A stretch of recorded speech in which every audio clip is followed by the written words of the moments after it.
बिस्मिल्लाहिर्रहमानिर्रहीम। अस्सलाम वालेकुम। International Islamic university Islamabad school Sahiwal campus online lectures.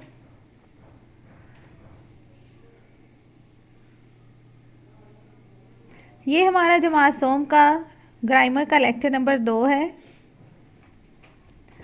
आज के लेक्चर में हम करेंगे प्रिंसिपल के नाम ज़रूरी काम की दरख्वास्त और तफ़हीम। काम शुरू करने से पहले आपके पास रसब उर्दू और इमदादी अशिया पेंसिल, रबड़, शार्पनर का होना ज़रूरी है। रसब उर्दू खोलें, सफ़ा नंबर 62। सफ़ा 62 के ऊपर आप लोग तारीख़ लिखें, दिन लिखें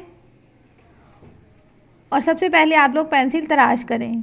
ठीक है, पेंसिल तराश करके आपने बहुत अच्छी लिखाई में काम करना है।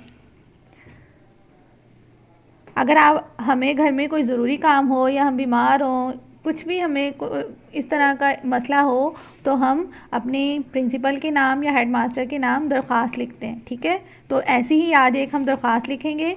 आपको घर पर एक ज़रूरी काम है जिसकी वजह से आपने 2 दिन की छुट्टी लेनी है। ठीक है, तो सबसे पहले हम क्या लिखते हैं?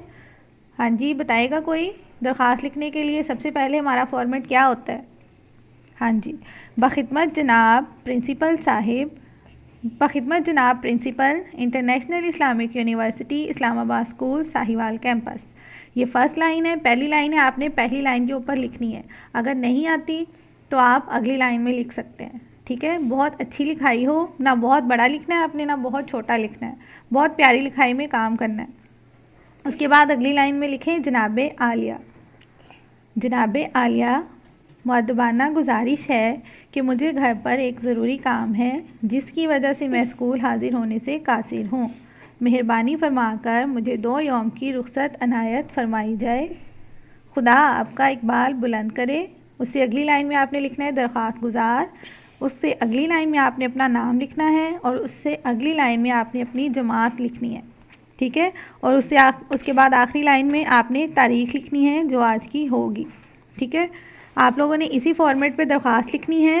पहले दरख्वास्त मुकम्मल कर लेनी और बिल्कुल उल्टे हाथ की साइड पर, मतलब बाएं तरफ आपने लिखना है खुदा आपका इकबाल बुलंद करे, और बाकी 3 4 जो सतरें हैं इसी तरफ बाएं तरफ लिखनी है। और तारीख़ आपने अपनी कॉपी के रसब उर्दू के दाएं तरफ लिखनी है। ठीक है, उसके बाद हम करेंगे तफ़हीम। तफ़हीम क्या होती है? पैराग्राफ एक आपको दिया होता है। ठीक है, आपने उसको पढ़ना होता है। फिर उस पैराग्राफ के अंदर से ही आपको जो आखिर में सवालात दिए होते हैं उनके जवाबात आपने लिखने होते हैं। जैसे अब रसब उर्दू खोलें, सफ़ा 44। रसब उर्दू सफ़ा 44 खोलें, उसके ऊपर आपको पंजाब लिखा हुआ नज़र आएगा। ठीक है, पंजाब, ये पैराग्राफ आपने पढ़ना है ध्यान से और इसके जवाबात बाद में सवालात के जवाबात देने हैं। ठीक है, पैराग्राफ की पढ़ाई कर लें एक दफ़ा आप मेरे साथ। पंजाब पाकिस्तान का एक बड़ा सूबा है। लाहौर, रावलपिंडी, फैसलाबाद, मुल्तान इसके बड़े शहर हैं। इस सूबे को पंजाब इसलिए कहा जाता है कि इसमें 5 बड़े दरिया रावी, सतलुज, जेहलम, ब्यास और चिनाब बहते हैं।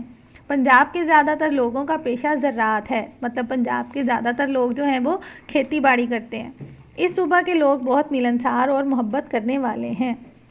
तरह तरह के खानों के शौकीन और मेहमान नवाज हैं, मतलब तरह तरह के खाने पसंद करते हैं और जो लोग या मेहमान उनके घर आए उनकी बहुत खिदमत करते हैं, उनसे प्यार से मिलते हैं।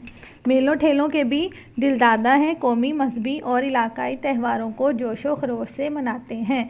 ख़ास तौर पर लाहौर की बसंत तो दुनिया भर में मशहूर है। सारी दुनिया से लोग बसंत मेला देखने लाहौर आते हैं। हाँ जी, ये आपका पैराग्राफ था जो हमने रीड किया है। अब इसके आगे दिया हुआ है कि ऊपर दी गई इबारत पढ़कर दर्ज झैल सवालों के जवाब दें। आपने इस पैराग्राफ को ध्यान से पढ़ लिया है। इसके बाद हम इसके सवालों के जवाब लिखेंगे। पेंसिल तराश कर लें, इसके ऊपर तारीख़ और दिन लिख लें।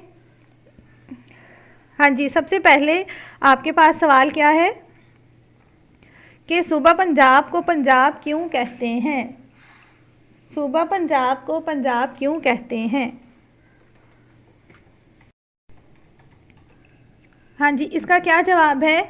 हमने बिल्कुल पहली दूसरी लाइन में पढ़ा है कि क्योंकि इसमें 5 दरिया बहते हैं इसलिए सूबा पंजाब को पंजाब कहा जाता है।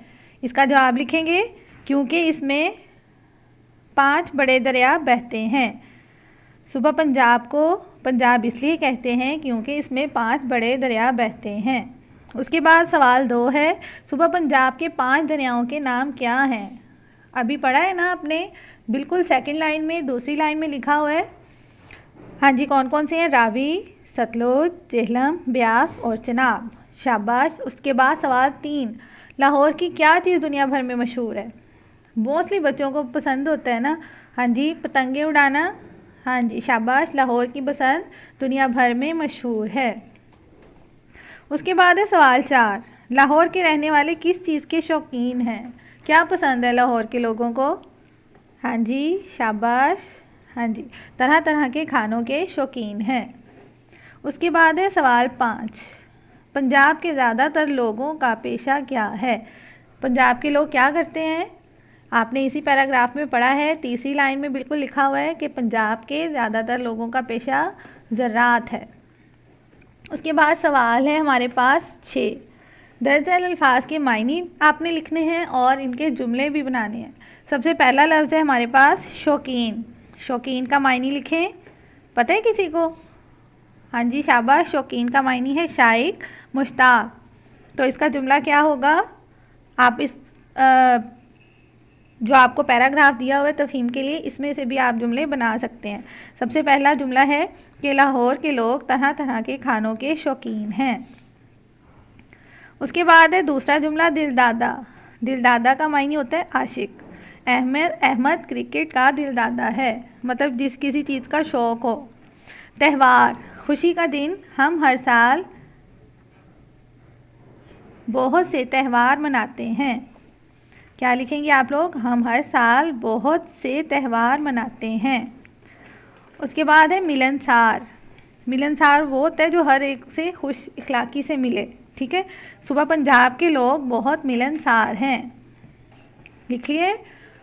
उसके बाद है आपके पास सवाल 7, आप किस शहर में रहते हैं? अपने शहर पर 5 जुमले लिखें। ठीक है, ये वाला सवाल आप लोगों ने खुद से लिखना है। ठीक है, उसके बाद आप लोगों ने क्या करना है जी? डायरी लिखनी है। डायरी निकाल लें सब लोग अपनी, सब बच्चे डायरी निकाल लें, पेंसिल तराश करें और आज की तारीख लिखें।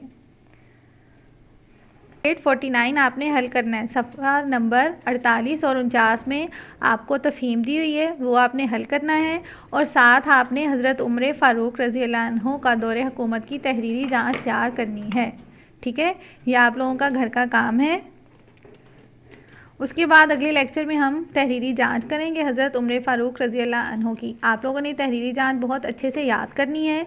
जब आपको मिलेगी PDF फॉर्म में तो आपने उसको कॉपी पर हल करना है, और कोई एक्स्ट्रा इमदादी चीज़ आपके पास ना हो। आपने बहुत ध्यान से अच्छे तरीके से इसको याद करना है, और जब आपको तहरीरी जाँच मिलेगी उसको हल करके उसकी पहले आपने फ़ोटो भेजनी है व्हाट्सएप पे, और अगर कुछ समझ ना आए तो आपने वॉइस नोट भेजना है। ठीक है, अगले लेक्चर के लिए अल्लाह हाफिज़।